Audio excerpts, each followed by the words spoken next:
Jusqu'ici, nous avons fait toute la partie ETL, donc extraction, transformation, chargement de données, ainsi que la création de tables de date. Maintenant, l'objectif est de transformer toutes ces tables en un modèle de données. Bienvenue dans cette nouvelle vidéo. On passe à une étape importante dans Power BI, la modélisation de données. Je suis dans la vue modèle, et la vue modèle, c'est tout simplement l'endroit dans Power BI où l'on visualise la structure complète de nos tables et leurs relations. Ici, on travaille sur la façon dont les tables communiquent entre elles. Dans cette vue, on voit toutes les tables du dataset CarSales. On pourra créer ou modifier des relations, ainsi que comprendre toute la logique du modèle. Vous allez remarquer en arrivant dans la vue modèle que Power BI crée souvent automatiquement certaines relations. Parce que l'outil détecte des colonnes qui portent le même sens métier. Par exemple, si plusieurs tables possèdent une colonne, comme ici, il y a déjà des liens qui ont été faits, par exemple là avec Dealer ID et Dealer ID des deux tables. Parce que Power BI essaie de comprendre que ces colonnes doivent être reliées. Il va donc proposer automatiquement des relations. Mais il ne faut jamais faire confiance aveuglément aux relations automatiques.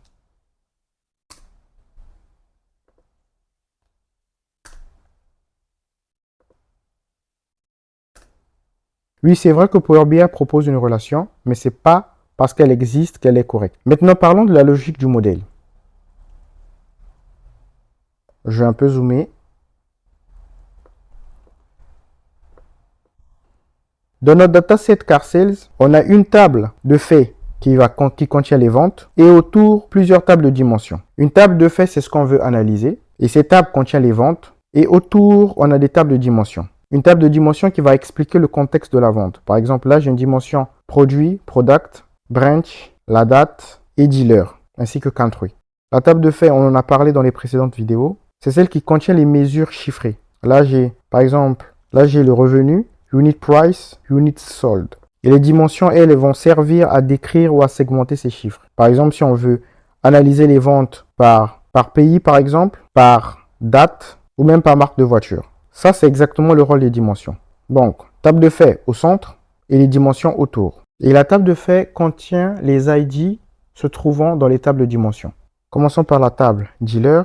Là, on a la clé primaire dealer ID. Comment je crée la relation entre les deux tables? Je me mets sur le dealer ID. Clic droit, je maintiens et je ramène sur dealer ID dans revenu. Là, automatiquement, il me crée une liaison entre dealer ID, donc à partir de la table dealer vers la table revenu. Les cardinalités. Alors, la cardinalité, c'est simplement la manière dont les lignes d'une table correspondent aux lignes d'une autre table. La relation 1 à plusieurs, c'est la relation qu'on veut privilégier, ou encore appelée one-to-many. Ce qui signifie que dans la table dealer, donc un vendeur apparaît une seule fois, mais dans la table revenu, ce même vendeur peut avoir plusieurs ventes. Côté dimension, on a un, et côté fait, on a plusieurs. C'est la structure parfaite pour un modèle en étoile. Pareil pour product, la table produit. Je dépose sur modèle ID. Là aussi, j'ai une relation 1 à plusieurs. Si je clique dessus, juste pour vous montrer toutes les cardinalités qu'il y a, là, on a exactement une même logique, mais vue dans l'autre sens. Là, ce que ça signifie, c'est qu'on a plusieurs lignes dans la table de fait qui va pointer vers une seule ligne dans la dimension. Là, je parle du sens contraire. On a une relation one-to-one. Ce type de relation existe aussi. Cela signifie qu'une ligne d'une table correspond à une seule ligne d'une autre table. Par contre, honnêtement, ce n'est pas le plus fréquent. On le rencontre parfois lorsqu'on sépare des informations pour des raisons techniques, mais ce n'est pas la structure la plus courante. Maintenant, on a le many-to-many. Cela signifie que plusieurs lignes d'une table correspondent à plusieurs lignes de l'autre. Par exemple, si vous reliez deux tables qui contiennent toutes les deux des doublons sur la clé, Power BI peut générer des ambiguïtés de calcul. Cela peut provoquer des doublons, des chiffres qui vont être faux. Il y aura des problèmes de performance. C'est pour cela qu'en modélisation, on évite autant que possible le many-to-many. La meilleure pratique, c'est toujours de relier la table de faits, plusieurs à la table de dimension 1. Donc je garde ce qu'il a détecté par défaut. Table de dimension, donc un produit. Table de faits, plusieurs produits. 1 à plusieurs, cette structure permet un filtrage clair avec des meilleures performances et aussi une lecture qui va être simple du modèle. Je fais de même branch ID 1 à plusieurs. En ce qui concerne la table de date, il y en a 3. Ça, c'est la table de date qui était dans le dataset. J'en ai plus besoin. Parce que j'avais créé 2 tables de date. Ici, c'est la table de date que j'avais créée avec... c'est la table de date que j'avais créée avec du DAX. Et là, c'est ce que j'avais fait depuis Power Query. Mais bon, je ne peux pas garder les deux. Je vais garder qu'une seule. Donc, je vais supprimer celle-là et garder cette table de date qui a été créée depuis Power Query. Ensuite, je crée le lien entre les deux dates.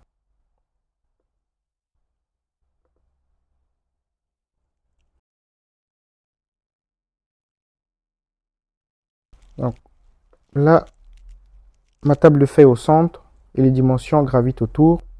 Là, j'ai ma table country. Je n'ai pas directement country ID dans la table revenu.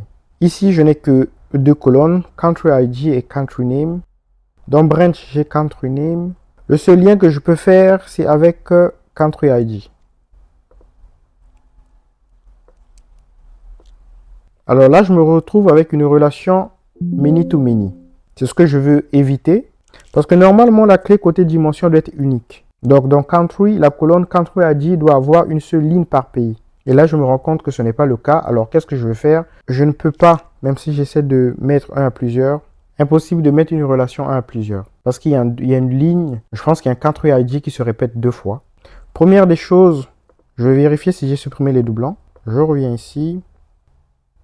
Je vais donc transformer les données. Alors, les doublons étaient supprimés, donc ce n'est pas un problème de doublons. Je pense qu'il y a un seul country ID pour deux country names différents. Qu'est-ce que je fais dans un premier cas? Je vais considérer que cette table, donc au lieu de faire le lien entre country ID, je vais considérer que cette table ne sert qu'à enrichir la table dealer.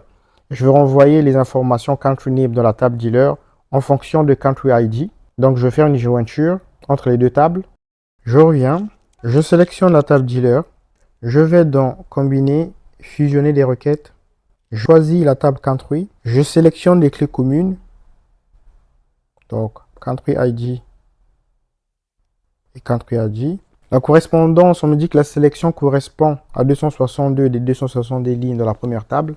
Le type de jointure, je garde une jointure gauche parce que je veux conserver toutes les lignes de dealer et simplement enrichir avec les informations du pays. OK. Une fois la fusion faite, j'ouvre la colonne fusionnée. Ce dont j'ai besoin, c'est juste country name. Toutes les informations géographiques utiles sont déjà dans dealer, comme la location name, location ID. Là, on a la ville. Donc là, j'ai le pays.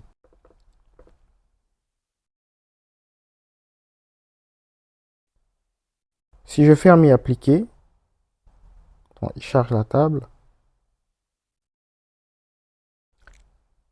Il me dit la colonne dealer ID de la table dealer contient une valeur en double. Et cela n'est pas autorisé pour les colonnes situées à côté d'une relation plusieurs à 1. Donc, le problème vient de là. Donc, je ferme ça. Je repars dans transformer les données. Je viens ici.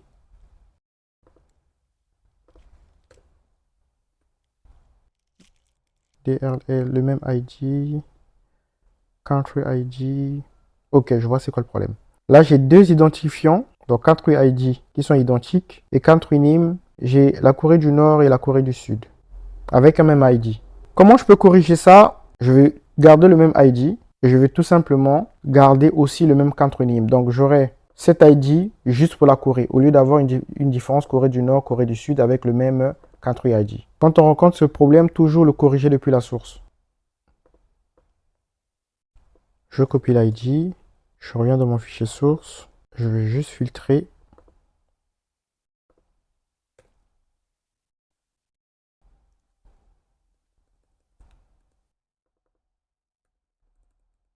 Je vais supprimer cette ligne. Ok. Je l'enregistre. Je ferme. Je reviens ici. J'actualise. Je peux actualiser l'aperçu ou tout. Je n'ai plus ce problème. Je vais dans fermer, appliquer.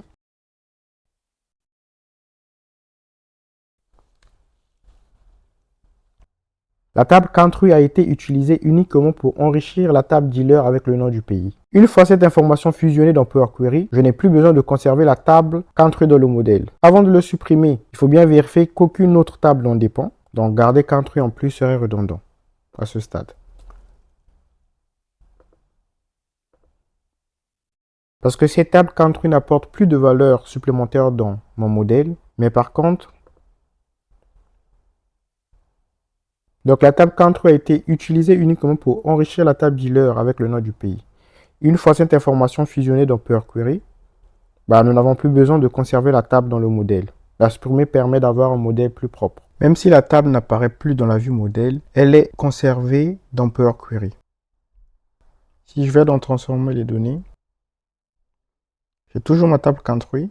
Elle est toujours là parce qu'elle me permet de faire la jointure avec la table dealer. Parce qu'une table peut être utile pour préparer des données sans forcément être chargée dans le modèle final. Parce que Power Query, c'est toute la partie préparation de la donnée. Si je supprime la table country dans Power Query, je perds la logique de la fusion. Je peux encore faire réapparaître cette table dans le modèle. Comment la faire réapparaître? Je clique droit dessus, je clique sur activer le chargement. Ensuite, je viens dans fermer et appliquer.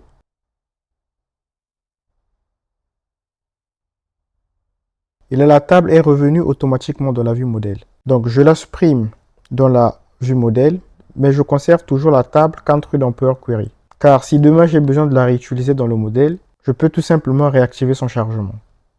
Merci d'avoir regardé cette vidéo. J'espère qu'elle vous a permis de mieux comprendre la modélisation de données dans Power BI, ainsi que les cardinalités. N'oubliez pas de liker la vidéo, de vous abonner à la chaîne et d'activer la cloche pour ne rien manquer. On se retrouve dans la prochaine vidéo.